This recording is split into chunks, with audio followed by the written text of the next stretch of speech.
Hello à tous, aujourd'hui on se retrouve pour une nouvelle astro-énergie en Scorpion de 18 degrés 52 minutes à 24 degrés 30 minutes, la rebelle créative, en Viking, la détermination. Donc c'est un archétype qui nous parle du courage d'écouter sa propre voix intérieure, quitte à aller totalement à contre-courant. Et cette clé nous amène deux personnalités connues complètement différentes, d'où la question, est-ce l'énergie de Sœur Emmanuelle, qui était donc née dans ces degrés-là, ou l'énergie de Charles Manson? Donc pour rappel, Sœur Emmanuelle a vécu et travaillé au Caire pendant à peu près 22 ans, où elle a consacré cette période à aider les chiffonniers du quartier de Mokatam, donc une communauté très pauvre qui subsistait en récupérant et en triant les déchets. Et Charles Manson, quant à lui, était un gourou qui a amené certains de ses disciples à commettre des meurtres donc à peu près à la même période. Alors dans ces basses fréquences, la clé génétique 43 est marquée par ce qu'on appelle l'ombre de la surdité. Donc ici, on devient sourd à ses propres vérités et intuitions, à ses propres besoins en fait, à son appel intérieur, que ce soit au niveau personnel ou spirituel. Donc ce n'est pas une forme de surdité physique, c'est vraiment un manque d'écoute de ce qui se passe à l'intérieur de soi. Donc comme toujours, on va avoir deux façons de réagir à cette ombre, donc à cette surdité. Donc en répression, ça va donner de l'inquiétude, une inquiétude constante, un refus d'écouter ce qui nous dérange. Donc on pourrait se poser la question, comment ça se fait qu'on va s'inquiéter alors même qu'on occulte nos peurs? Eh bien en fait, le fait d'occulter ces peurs va nous mettre dans un état de vigilance constante. Parce que quand on choisit de ne pas affronter ses craintes, on refoule nos émotions et ça va créer une tension intérieure. Donc l'inquiétude n'est pas seulement de l'anxiété, c'est vraiment une dissonance entre notre besoin de suivre notre propre voie, quelles qu'en soient les conséquences justement, et du coup la peur d'aller à l'encontre de la norme. Et donc, même sans en être conscient, quand on pressent que des blocages non résolus existent en nous, ça va générer un malaise permanent, donc cette forme d'inquiétude. Si on prend l'exemple de Sœur Emmanuelle, on se doute bien qu'elle a dû être confrontée à toutes sortes d'inquiétudes quand elle a quitté la France pour aller se consacrer entièrement aux populations pauvres au Caire. Elle aurait pu être paralysée par ses inquiétudes et étouffer cet appel qu'elle ressentait, mais en fait elle a plutôt choisi d'écouter justement cet appel profond et a tout quitté du coup pour aller vivre parmi les chiffonniers au Caire. La deuxième façon de répondre à cette surdité, c'est en étant en réaction, donc plus ou moins en colère contre cela, et du coup on va faire du bruit. Donc au lieu d'écouter, on va tout faire pour se faire entendre à tout prix. On va vraiment vouloir crier au monde nos idées, même si elles sont destructrices. Donc par exemple, si on prend l'exemple de Charles Manson, qui faisait ces espèces de tournées en bus pour aller récolter, je ne trouve pas d'autre mot que récolter, ses disciples. Là, on voit le rebelle créatif avec sa personnalité charismatique, donc qui utilise cette énergie pour... en fait, c'est une énergie qui est victime du besoin d'avoir raison. Et donc, comme elle a besoin d'avoir raison, elle peut être amenée à manipuler les gens, à avoir vraiment ce truc de persuasion, quitte à pousser du coup ses adeptes vers des actes sombres. Donc au lieu de canaliser notre énergie de façon constructive, on peut tomber dans une surdité réactive en refusant d'écouter notre sagesse intérieure. Donc le leitmotiv de ce type de basse fréquence, la pensée dominante, c'est en fait je suis un grand inquiet, sourd à mes peurs. donc victime du besoin d'avoir raison, et avec un dilemme de connaissance. Quand on dépasse cette ombre, on accède au don de la perspicacité. C'est peut-être pas très bien traduit, on a un bien meilleur aperçu en anglais. C'est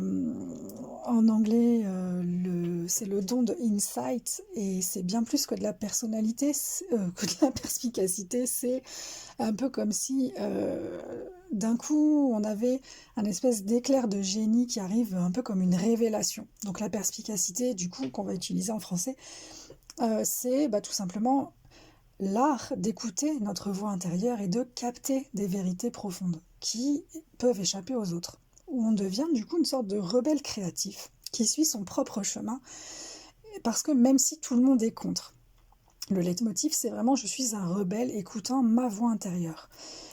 Donc c'est pas être rebelle pour être contre les autres, c'est vraiment que, en fait c'est l'inverse, c'est même si tout le monde est contre, c'est ce que moi j'entends au fond de moi, donc en fait j'y vais. Et tant pis si ça va à contre-courant.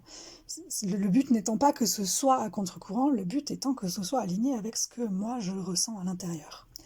Sœur Emmanuelle, encore une fois, illustre très bien ce don, puisque malgré les incompréhensions et les pressions de son entourage, même de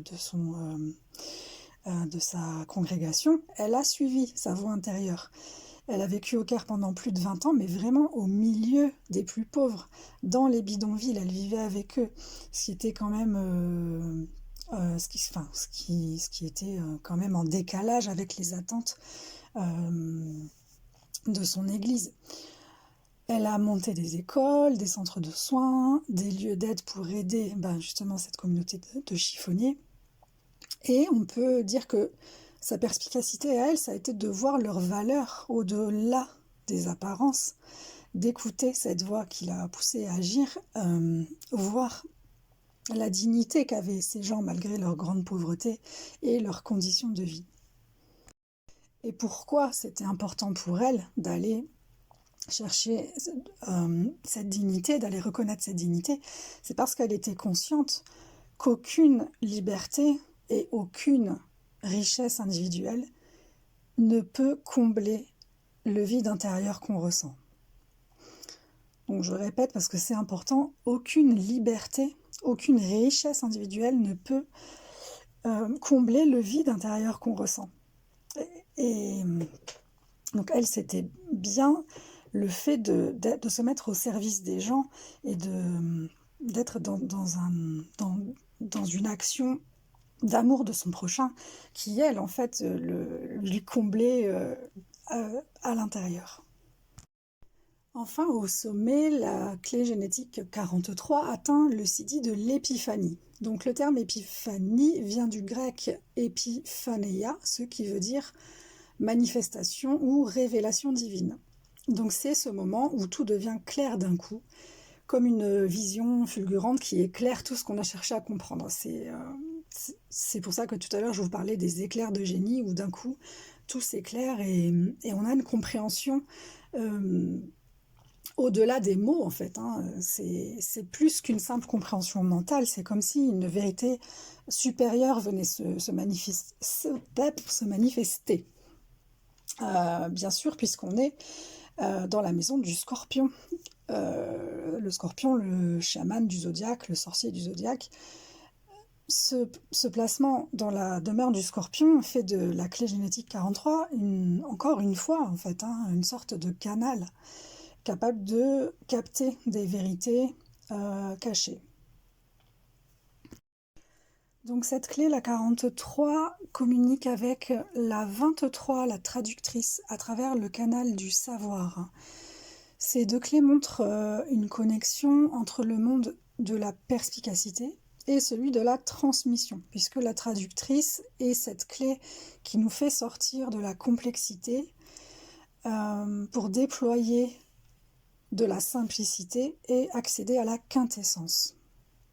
Par exemple, Sœur Emmanuelle traduisait des concepts spirituels complexes en actes simples du quotidien, comme ouvrir une école ou un dispensaire, en rendant ces vérités qu'elle captait accessible à ceux qui en avaient le plus besoin. Elle a su transformer la perspicacité ce don qu'elle avait, elle a su le transformer en un langage universel, simple, qui savait toucher le cœur de tous. Donc en résumé, quand je me sens coupée de mon intuition, quand je reconnais que je suis trop inquiet, que je suis dans l'inquiétude permanente, dans un malaise sur lequel je n'arrive pas à mettre vraiment le doigt, ou que au contraire je fais trop de bruit pour être entendue, que je veux à tout prix avoir raison, montrer que j'ai raison, déployer toute ma connaissance pour montrer que j'ai raison, que je sens qu'il y a quand même un malaise latent. Donc là, je me demande, est-ce que je ne serais pas par hasard dans l'ombre de la surdité? Est-ce que je ne suis pas en train d'être tout simplement sourd à mes peurs? À mes peurs et en fait, qu'est-ce qui me fait tant peur que ça? Qu'est-ce qui se passerait si j'osais être moi-même, si j'osais suivre cette voix que je ressens, que j'entends à l'intérieur et qui me dit d'aller à contre-courant? Peut-être, certainement d'ailleurs, très certainement. Voilà, donc je me rappelle que l'écoute intérieure va m'amener une clarification, va m'amener cette perspicacité, cet insight, et peut-être même un jour, je vais accéder à une vérité, donc je vais avoir une épiphanie. Merci de m'avoir écouté jusqu'au bout. N'oubliez pas, comme d'habitude, merci de partager avec vos amis astrologues. Abonnez-vous pour suivre les transits. Allez faire votre profil hologénétique. N'oubliez pas que la position du soleil n'est pas la seule importante, bien, bien loin de là. Si donc vous souhaitez en découvrir plus sur les Jinkies, l'astrologie, l'éveil de soi, voilà, n'hésitez pas à laisser un commentaire. À bientôt!